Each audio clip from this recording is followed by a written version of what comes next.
ताज्या आणि सुपरफास्ट बातम्या पाहण्यासाठी स्वराज्य न्यूज मराठीला सबस्क्राईब करा आणि बेल बटन प्रेस करा.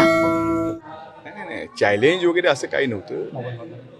त्याच्या मागचा उद्देश एवढाच होता की गेल्या 5 वर्षांपासून आम्ही बघतोय त्यांचे काही कार्यकर्ते जाणून बुजून आमच्या कुटुंबाला, आमच्या गावाला, आमच्या भागाला अतिशय खालच्या पातळीवर जाऊन ती टीका करत होते. आणि एक 5 वर्ष आम्ही ते सगळं सहन करत गेलो. हे फक्त अजितदादांकडे बघून आम्ही सहन करत गेलो. माझ्या वडिलांनी त्यांच्यासोबत काम केलं, मी सुद्धा काही वर्ष त्यांच्यासोबत काम केलं. केवळ त्यांच्याकडे बघून आम्ही ते सगळं सहन करत होतो. परंतु शेवटी प्रत्येकाला एक लिमिट असते.